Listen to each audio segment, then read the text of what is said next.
right, good morning everyone. This is Miss Sokol, cooking with the Rollsville Rams. Today we're going to make muffins. Muffins are a quick bread, meaning they don't take very long, unlike a yeast bread which takes a little bit of time to rise.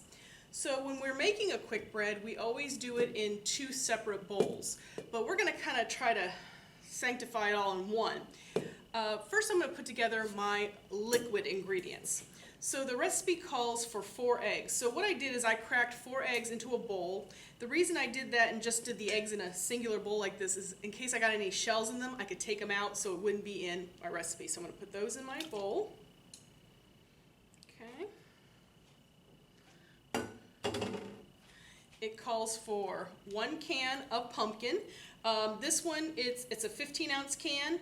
And this one, the funny thing is I'm not trying to endorse any particular group, but I am using Libby's Pumpkin, but we're also going to use Libby's Pumpkin Muffin recipe, which you can find that at Libby's Pumpkin Muffins, the very best baking.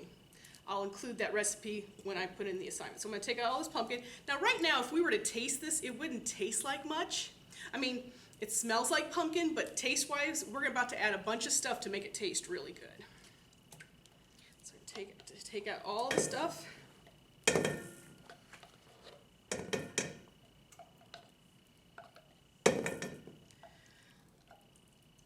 When I was a little kid, I didn't realize there wasn't any sugar in this, so when my mom would open up a can of this, I would try to take the can and eat what was inside. Boy, what did I make a mistake when I tried that. This is how you learn certain lessons in life, right? Mistakes. Mistakes aren't bad, but they do teach you. All right. It calls for a half a cup of oil, and then it said you could use either orange juice or water. Well, I don't have any orange juice, so I'm just going to do the water thing. Now, all I did was I put the oil in here first, measured it to half a cup, and then I added a half a cup of water, and that's all I did. Put that in. Okay. And then the last thing I'm going to add to this is not a wet ingredient. This is a dry ingredient. This is sugar. But the reason I want to put sugar in with my wet ingredients is so it will dissolve. All right? So put my sugar in here. And it is 3 cups. No lie. It is a vast amount of sugar. And I'm just going to use a whisk to mix this up.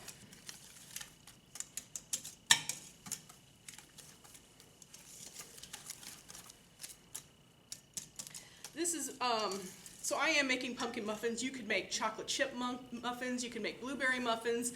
I love maple muffins with crispy bacon on top. There is almost no limit to the kind of muffins. Lemon, poppy seed, a lot of popular kinds. I just happen to have some pumpkin, and we're having to tape this in the fall, so I thought it would really go well together. All right.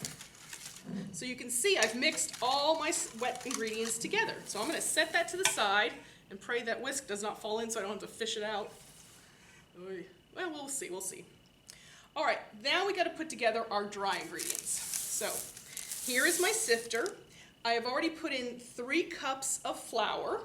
I'm going to add to that 1 tablespoon plus 2 teaspoons of pumpkin spice.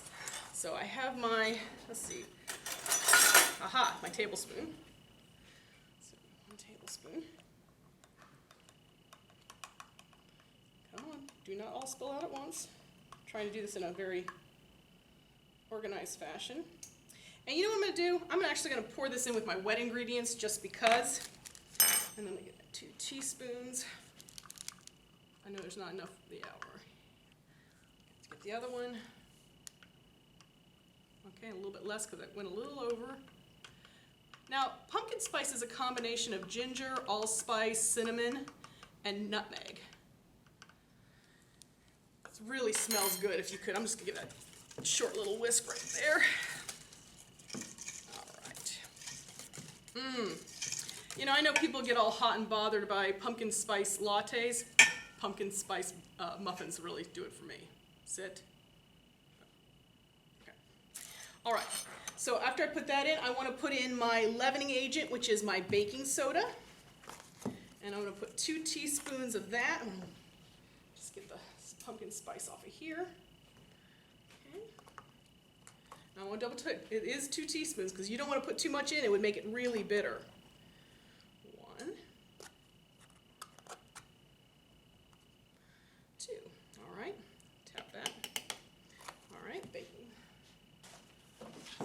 over there. The next part is 1 1/2 teaspoons of salt. So I have a 1/2 teaspoon measure. How many times do I need to do that to make 1 1/2? Come on guys, fractions are your friends. That's right, 3 times. And if you left this out, it wouldn't taste right because remember, salt enhances all flavors. So I believe, if I am right, and I am, this is all the dry ingredients. So what we're going to do is we are going to mix the wet and the dry together. Actually, you know what I'm going to do just to play it safe for a second? I'm going to lay my whisk right here. Okay. I'm going to sip this in. Now, it is a quick bread, which means we don't want to overdevelop the gluten. So we're only going to stir this until it gets mixed. If it's lumpy, that's actually okay. That's not going to hurt anything. That's the reason why I'm using a sifter. So if there's any big lumps in the flour, I'm getting them out in this process. All right? All right, this always takes me a little time because I'm never as fast as this as I'd like to be. Just sip that in. And I'm going to gently and just get it all mixed together. I'm not going to beat it up immensely. All right.